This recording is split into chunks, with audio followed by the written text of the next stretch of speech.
Alright, today we're going to do a True Believers reprint. A Amazing Spider-Man #1 reprint that's in the True Believers line. Unfortunate thing about the True Believers line, it doesn't tell you all the information right off the bat, but if you were to go to the back, it would show you the original cover, like so. So it shows you everything about the original cover, and then that one is, of course, that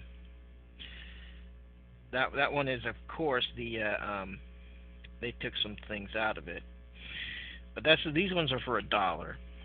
Okay, so this one picks up right where Amazing Fantasy #15 leaves off. This is the first issue of Amazing Spider-Man, his first independent comic book, and so it tells you that if he had got the assailant in time, Uncle Ben would still be alive, and now they can't really afford to pay the rent that much, and he's contemplating a life of crime, but he doesn't do it. And anyway, so he decides to do another show as Spider-Man, another Spider-Man performance, and they make out the check to Spider-Man for tax purposes. I can't do that. But anyways, the bank would not, you know, let him cash the check. But anyway, so in the meantime, JJ decides to do his pursuit in destroying Spider-Man, saying that he's a menace, he's a horrible person, he's not like my son John, the astronaut. So now Peter doesn't know what to do. His Aunt May is resorting to pawning jewelry.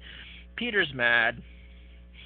So we fast forward to John Jameson's mission, and there's a problem. His parachute on his capsule won't deploy. So what's to do? So Spider-Man's like, you know what? I could save the day. So he heads over to the offices, and they're like, no way. The answer's like, sure, Spider-Man, but JJ's like, bite me, Spider-Man. So Spider-Man comes to the base, and he has to subdue one guy. It's like no time to talk. So he gets on the plane, and he's able to get on there and get on the capsule and do the manual release. And John's all right, and so everything's all kosher except for he reads the paper and says, "Oh, Spider-Man should be arrested, blah blah blah, because I'm J.J. Jameson and I'm a dick." And he's like trying to take the glory from my son and everything else like that. He commandeered a plane, blah blah blah blah blah blah. All this while he saved his son's life. Anyways, so he's a little bit upset. Moving on, we got the Chameleon right here, and so the Chameleon, of course, is the master of disguise. So this story starts out with Spider-Man needing some much-needed work. So he's like, you know what? Maybe the Fantastic Four might have me. So he goes to the Baxter Building. He breaks in.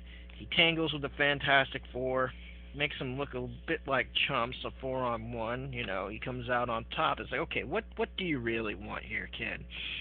So he says, what? How much does this pay? Man, I could join you guys, all this other stuff. But they say no, we're a non-for-profit group. Only expenses, only our normal expenses are covered, and that's it. Not everything else is scientific research. It's like, okay, I'm out. Meanwhile, the Chameleon, master of disguise, he needs to steal some stuff. He needs to get the plans for the new weapon to sell to the Soviets. Remember, this is the 60s. So he's like, you know what? I could probably make Spider-Man the fall guy. So, of course, he's dressed up like an elevator attendant. Then he dresses up like Spider-Man. He has his web gun, and he's on his merry way. And anyways, he gets over here. He does his thing. Okay? And so he's like, okay, what do you mean? I didn't do nothing. So he has a spider sense. So he understands that there's a rendezvous with the Soviets. So he does a slingshot, catches up with the chameleon, gets on the chopper, brings the chameleon back, and they're like, okay, we're gonna get him, blah blah blah. And so the chameleon escapes again to do another disguise as a policeman, cuts off the power. Of course, Spider-Man's not fooled, finds the guy. It's like, what are you doing? You really are a menace, blah blah blah blah. So he escapes, and they see that the ripped clothing exposes the Spider-Man uniform, and so the chameleon is then caught. Meanwhile, he's not happy. Spider-Man's not happy. He escapes into the night. And of course, the Fantastic Four read the paper, and they're like, you know what? Maybe, we don't know. We'll never know about him. Hopefully we won't. We wonder. But who knows? Because I'm Reed Richards, and I hesitate a lot. So we'll have to wait till the next issue. So that's the Amazing Spider-Man #1 off of the True Believers line for $1, which you might still find it at your LCS.